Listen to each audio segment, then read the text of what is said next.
किसान तंजीमों ने 31 मार्च को लाहौर से इस्लामाबाद तक ट्रैक्टर मार्च का ऐलान कर दिया। तुम्हारी जुल्फ में पहुंची तो हुस्न कहलाई, वो तीरगी जो मेरे नामा स्याह में थी।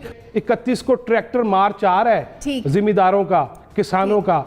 वो जब आएगा, ट्रैक्टर्स पे जब यहाँ आएंगे, बड़ा पंजाब में दे रहे थे, ट्रैक्टर दे रहे हैं और हिंदुस्तान का मुकाबला कर रहे थे। अब जब यहाँ ट्रैक्टर मार्च आना है ना, तो मेरा ख्याल है शायद मौलवियों वाला मार्च हम भूल जाएंगे। आपकी फसलें तबाह हो चुकी हैं। आपने इस 8 महीने में 5.34 अरब डॉलर की ईटेबल इंपोर्ट की हैं, खाने पीने का सामान इंपोर्ट किया है। जय हिंद दोस्तों, हिंदुस्तान स्पेशल में आपका स्वागत है। दोस्तों, भारत को हमेशा ताने देने वाला पाकिस्तान अब खुद फंसता हुआ नजर आ रहा है, क्योंकि पाकिस्तान में अब किसान संगठन 31 मार्च को पाकिस्तान की राजधानी इस्लामाबाद की तरफ ट्रैक्टर मार्च करने जा रहे हैं। किसानों की मांगें ना माने जाने पर किसान संगठनों ने इस मार्च का ऐलान किया है, जिसने पाकिस्तान सरकार और इमरान खान की नींदें उड़ाकर रख दी हैं। आज की वीडियो में ये बताया गया है कि हम भारत को हमेशा ताने देते थे, अब पाकिस्तान में भी किसान ट्रैक्टर मार्च करने जा रहे हैं। अब इमरान खान कहां सोया है? इमरान खान का ट्विटर अब क्यों खामोश है?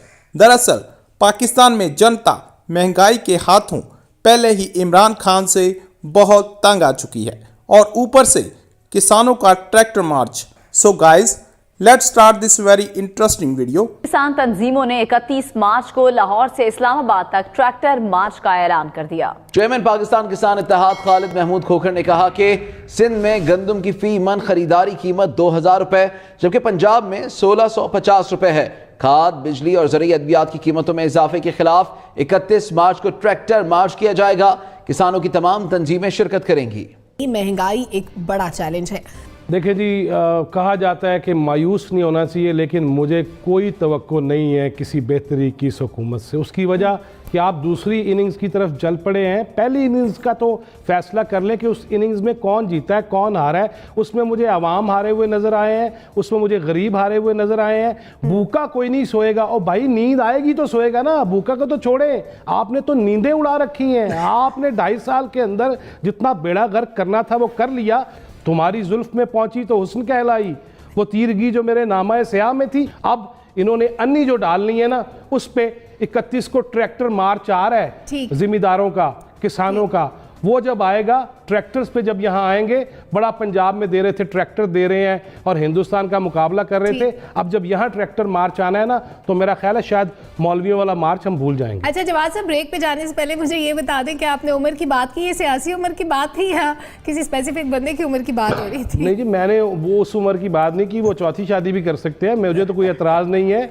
लेकिन मैंने ये कहा कि अब नौजवानों को देखें, नौजवानों को देखें, मुस्तकबिल देखें इस कौम का। खुदारा बहुत हो गया, अन्नी ना डालें। और अगली बात, ये इनिंग्स होती है टेस्ट क्रिकेट में, ये 2020 का दौर है, बल्कि 10-10 का दौर है। इसमें हाइब्रिड वार है, 5th जनरेशन वार है। इसमें भी अभी इनिंग्स खेलनी है इन्होंने। और भाई, अपनी उम्र देखो तो अपनी इनिंग्स देखो। अब कुछ वो काम कर लो जो नारे लगाए थे, जो दावे किए थे, उनकी तरफ भी चले। और मैं नहीं समझता कि 2.5 साल जो हमने ज़ाया कर लिए हैं, मैं ये तो नहीं चाहूँगा, गैर जमहूरी कोई मुतालबा तो नहीं कर सकता, लेकिन आज भी इसी इस्लामाबाद में Pakistan federal union of journalist वाले बैठे हुए हैं। जो मीडिया की हालत हो गई है, जो वर्कर्स की हालत हो गई है, जो इश्यूज़ बन गए हैं, बिजली महंगी हो रही है।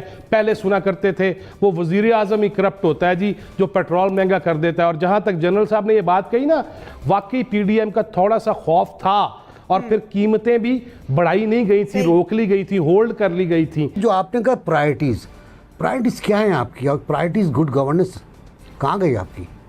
जिसके आपने वादे किए थे, जिसके आपने दावे किए थे, जिसके लिए आप 2-2, 3-3 घंटे बैठ के तकरीरें करते थे और हम कायल होते थे।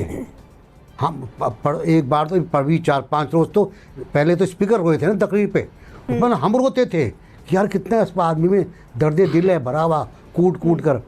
और हम रोया करते थे। अब हम बहुत रो रहे हैं, ज़्यादा रो रहे हैं, क्योंकि महंगाई आसमान में पहुंच गई है, बुरी हुकूमत है, बेरोज़गारी आम है, आपकी फसलें तबाह हो चुकी हैं। आपने इस 8 महीने में 5.34 अरब डॉलर की ईटेबल इंपोर्ट की हैं, खाने पीने का सामान इंपोर्ट किया है। आपकी टेक्सटाइल की बरामदात फरवरी में 3% कम हो गई है, क्योंकि मैं बार बार आप लोगों को भी बात गौर नहीं किया, मैं कहता था धागा नहीं है, फैसलाबाद के पास धागा नहीं है, वो धागा नहीं था, वो एक्सपोर्ट कम हो गई। तो आपकी प्रायोरिटीज़ तो ये हैं कि आपने एक बार कह दिया कि धागे को भूल जाओ, तकरीर में कह दिया आपने फैसलाबाद में, लोग भूल गए फैक्ट्री, फिर अपना काम कम हो गया उनका। तो प्रायोरिटी सीधी करें, रिफॉर्म्स करें, रिफॉर्म्स को कर ले, रिफॉर्म्स बात बहुत हो गई, तकरीर बहुत हो गई, और पहले महंगाई और बेरोज़गारी का खात्मा करें, वरना फिर बड़ा मसला हो जाएगा, भूल जाएँ 2 साल बाद क्या होगा। ठीक है ज़ुनैरा, आपने हमेशा अपनी गुफ्तगू में कहा कि मैं पीटीआई को थोड़ा सा मार्जिन देती हूँ क्योंकि उनका हुकूमत में आने का जो टेन्योर है वो अभी बड़ा कम है, अभी वक्त बाकी है। तो जो बाकी वक्त बचा है उसमें हम तवक्को रखें कि कोई वादा पूरा होगा जो इक़्तिदार में आने से पहले पीटीआई ने किया था, क्योंकि अभी तक हमें कुछ भी पूरा होता हुआ नज़र नहीं आया। अभी कल ही अमीर कह रहे थे ना कि जो रोमांस हमें दिखाते रहे हैं, सुनाते रहे हैं इमरान खान, जिसको मैं फिक्शन कह रही थी, वो वही चीज़ें थी जो कि हर कोई सोचता है कि पाकिस्तान में ऐसे ऐसे होना चाहिए। तो वो रोमांस और वो फिक्शन तो हो गया साइड पे। जिस तरह पाकिस्तानियों ने किताबें पढ़नी बंद कर दी हैं, तो मैंने भी रोमांस और फिक्शन में बिलीव करना बंद कर दिया है। द प्रॉब्लम इज़ कि ये जो सेकेंड इनिंग्स है, इसमें थोड़ा सा तो कोई इंट्रोस्पेक्शन का एलिमेंट, कोई अपनी पार्टी की रिफॉर्म्स का एलिमेंट नज़र आता कि कुछ ये सोचते बैठ के कि हमसे कहाँ गलती हो रही है। ये बात बहुत अफसोस से कह रही हूँ, क्योंकि मैं इनको हमेशा बहुत ऑप्टिमिस्टिकली मार्जिन देती थी कि ठीक है पहली दफ़ा आए हैं, लेकिन ये जो स्टबननेस इन द बिहेवियर है ना, ये रीइंफोर्स करते हैं अपने फेलियर को कि नहीं हम सही सोच रहे हैं, बाकी सब गलत सोच रहे हैं। They don't learn from their mistakes.